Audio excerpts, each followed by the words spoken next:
Hello and welcome to Autism Athletics. For those of you watching on video, the setup will be slightly different as I've changed the way my mic is and I'm in a different room. But overall, the content has remained the same and it's basically the same process and it'll be on the same social media and YouTube. So today's topic is going to be about the Atlanta Hawks. So for those of you who don't know, I am a huge Lakers fan. LeBron is the reason why I got into basketball.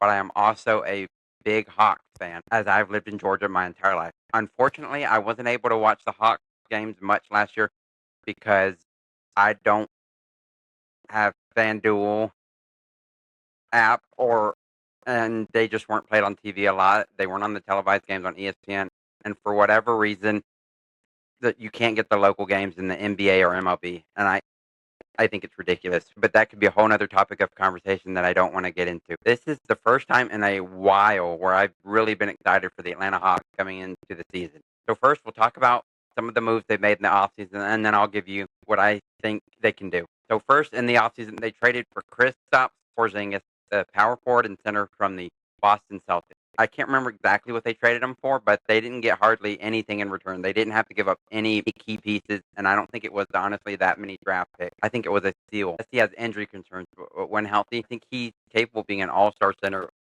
or at worst, a high-end starter. And then next, we've added some backups to our roster: Nikhil Alexander-Walker and Luke Kennard. Neither might not be great. They both are decent and should be an upgrade to our bench, and they can both shoot the ball, especially Luke Kennard, who I think has shot over 40% from three in every year in his career. The Hawks finally have players that can shoot at least 38% from three. Not that that's the minimum, but that is kind of the mark of a very good three-point shooter. Another thing I like about them is, this may sound biased, but I thought they got the steal of the draft, Asa Newell, all the way down to 23. He was a five-star pick and showed flashes at Georgia. Yeah, he may not have had that one game where he just truly went off, but he didn't have too many bad games either, and he just has the potential to be a solid NBA player. Right now, I think he's just going to be a mediocre backup, but he could transition into a really, really good backup because, unfortunately, this Hawk team could be pretty good, and he might have to come off the bench for a little while. But if he does end up starting, he could end up being a decent starter too.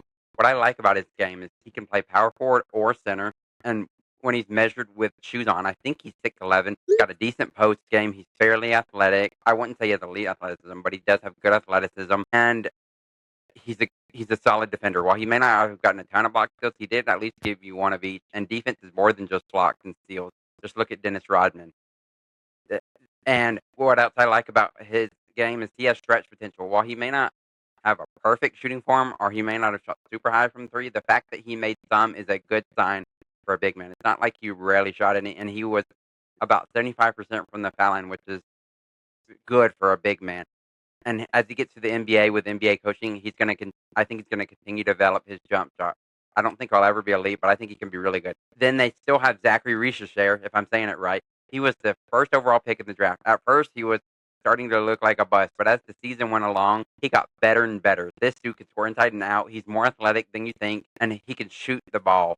This dude is going to be a really good secondary scoring option and might have all-star potential. We'll have to see. Then they get Jalen Johnson back from injury. This dude averaged like 18 and 10 last year or somewhere around there. He can play make, which is an underrated quality of his. He's one of the most athletic players in the league, and I would love to see him in the uh, dunk contest. He's also a decent three-point shooter, and he's good at finishing over the top on alley-oops and cutting to the basket, and he has good size, and he can play small forward or power forward and has underrated handles. A little undersized for the four, but with guys like him and Rui Hachimura and Zion Williamson and a couple others, maybe Scotty Barnes, so like you're starting to see more undersized centers. Let me throw in Draymond Green too. While the average size in the NBA hasn't really gone down, I do think you are seeing a little bit more undersized fours. But that's mainly because guards are getting bigger and forwards are getting a little bit smaller, which is kind of funny. But then they all still have Trae Young. While he's never been a good defender and he can turn over the ball a lot, he's really the only one in the Hawks that does turn over the ball, though. But he's a good scorer who has good range, can shoot off the dribble, and can catch and shoot, gets to the foul line, and is a very good foul shooter, shooting over 85% from the foul line. He has maybe the best floater, or also called teardrop. It's that shot where you don't get quite to the lane, but you just kind of push the ball in with one hand, if that makes sense. And he's really good at that, and he can take over games as a scorer. Yeah, I'd like to see his three-point field goal percentage go up, and that's part of the inconsistencies. But when he's on, he can take over, and he's definitely in my opinion, the best passer in the league. Not just because he led the league in assists, but he throws as good of an alley-oop as anybody, and he can thread the needle on bounce passes. He is just an unbelievable passer. And then who else they got? They got Dyson Daniels. He averaged about 14 points a game last year, and he was the most improved player of the year and a runner-up for defense player of the year. I think he should have won defense player of the year, given that Victor Wembanyama was hurt.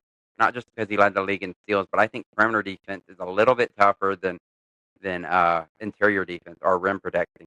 And he can get to the basket, and he has good size at 6'8", listed at 6'8" for a guard, and he's a good finisher. And he's a mediocre three-point shooter at about 34%. Now, he does need more consistency from three, and he's a terrible foul shooter. Only shot about 59%. That's not good no matter what position you play, but especially a guard. And he's not a huge playmaker, but his ability to get to the basket and use his size and then mediocre three-point shooting, and then, of course, his defense. He could be really good. I still think they need a true backup point guard coming off the bench, but considering what they've done in the free agency, I don't expect them to do much more. And if that's their only weak position, that should be fine. Do I think this team's going to win a championship? No, I don't see them winning a championship with this year or even next year, but maybe then the next 3 or 4 years, they can really be competing for that. Last year, they missed the playoff, or they made the playoff as the 8th seed or were a play-in team. I can't remember, but either way, they lost. I think they actually were a play-in team and didn't make the playoff. I believe the Heat were the 8th seed, if I'm not mistaken. But anyways, actually the Heat were anyways, I'll have to look at the standing. Anyways, I do think the Hawks can be a top 4 or 5 team in the East. With the injuries to Halliburton, who unfortunately for the Pacers is going to be out for the whole year, and Lillard is now gone from the Bucks, and with the rumors of Giannis getting traded, and we'll have to see who they get in return. I don't know that the Bucks will be great. Even if Giannis stays, I don't think Giannis, Miles Turner is going to be enough to even come close to competing for a championship. The Cavs should be good again. They added Lonzo Ball, who should be a good backup point guard. They had Ty Jerome, who's one of the best six men, and then they have one of the best starting lineups in the league with guys like Darius Garland, Donovan Mitchell, Evan Mobley, Jared Allen, and then DeAndre Hunter can start or come off the bench. They've got size, they've got defense, they've got athleticism, they've got scoring, they've got shooting. They really have everything you want. I just needed to see it come playoff time. They just, for some reason, haven't really been able to show up come playoff time since LeBron was there. And then the Celtics have Jason Tatum out for a while. I heard he could be out like about at least January or February. So that's going to be a big loss. And then they traded away Drew Holiday, who was on the downslide of his career, but he was still a good perimeter defender and definitely a better perimeter defender than Anthony Simons. Although Anthony Simons could be an upgrade offensively if he's consistent. And then they still have Derek White, who's a good two-way player, meaning he can both score and defend. And Jaylen Brown is a good player. Now, we've never seen Jaylen Brown as the clear-cut best player on his team, so it'll be interesting to see how he does. We'll have to see if he can carry this team far. Do I think Tatum doesn't come back soon or not anywhere close to what he's – well, do I think that they're going to be a great team? I don't know. We'll have to see. I don't expect them to be terrible, and I still think they'll be a top 3 team. So while this isn't a Celtics video, I don't think the Hawks are going to be as good as the Celtics or the Cavs, or I would say the Knicks either, as the Knicks have a really good starting lineup, although they did lose their coach, who I think they shouldn't have got rid of. But do I think Atlanta can be in that 4 or 5 slot? Absolutely. I saw a video where people were comparing the Atlanta Hawks and the Orlando Magic, and I get it. The Orlando Magic added Desmond Bane, who's kind of a borderline all-star and really helps their three-point shooting, and Banchero comes back from injury. But I just think with Porzingis' size at 7'2", 7'3", and the Hawks' depth, I just think they're a better all-around team, plus the potential of Jalen Johnson coming back from injury and Reece Share getting better.